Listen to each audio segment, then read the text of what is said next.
Welcome to the media studio here at Enlit Europe in Frankfurt. I'm joined today by Aurélie Beauvais, and we're going to be speaking about sustainable heating and cooling. Welcome, Aurélie. It's lovely to have you here. Thank you very much, Pam. I'm very happy as well.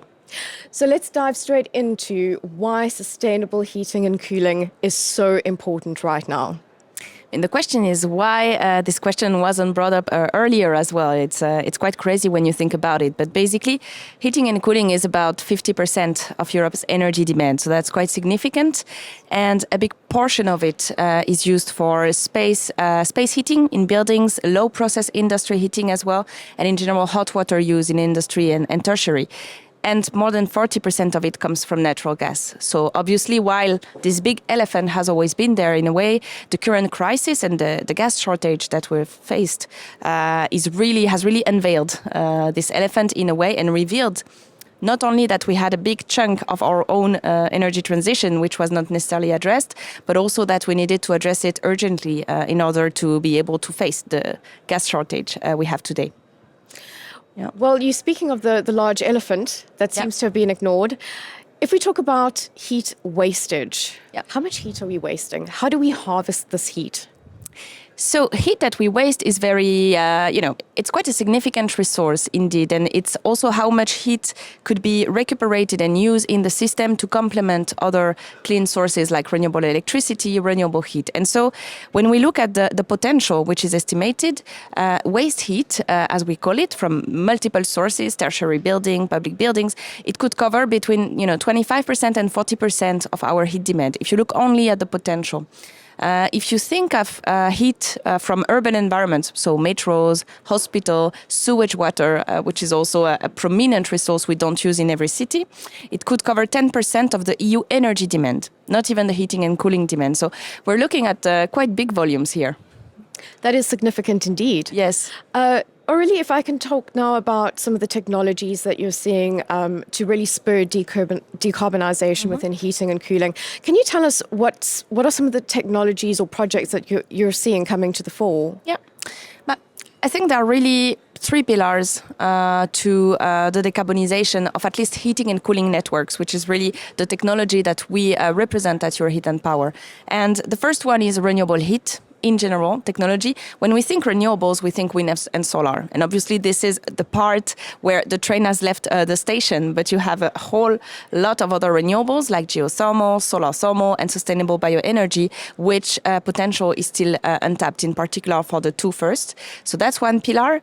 The second pillar is waste heat recuperation. You mentioned it. And really, I think it's important to insist on this one because this crisis is about harvesting sources that we have now available. And that's what it is, recovered heat, circular heat, which I prefer to waste heat in a way.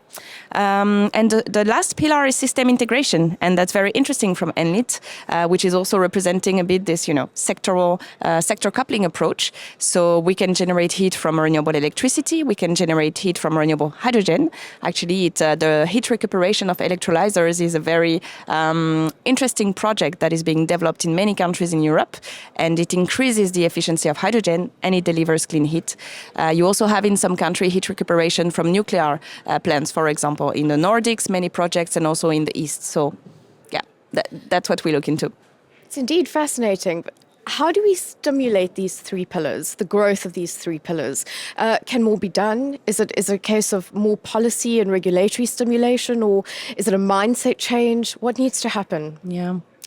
Both, I would say, clearly. The lack of awareness is quite stunning, and that's not something which scares me in a way, because every technology at some point in time, we will need everything. So each technology will have its era of glory in a way where the political and the public focus will be here. So for us, awareness is a big issue, yes, because the size of the challenge is enormous.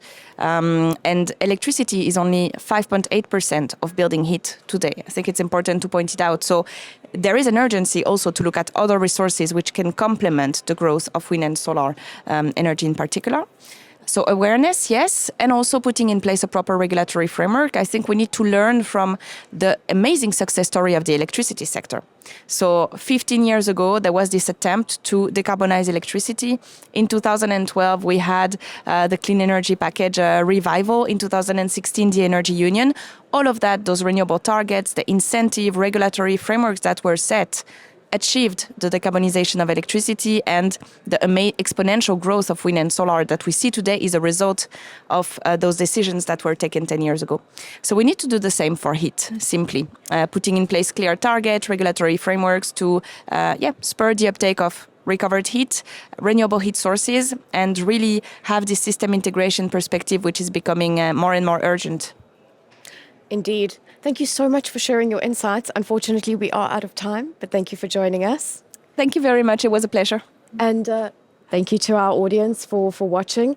Be sure to join the Enlit community and visit us at enlit.world.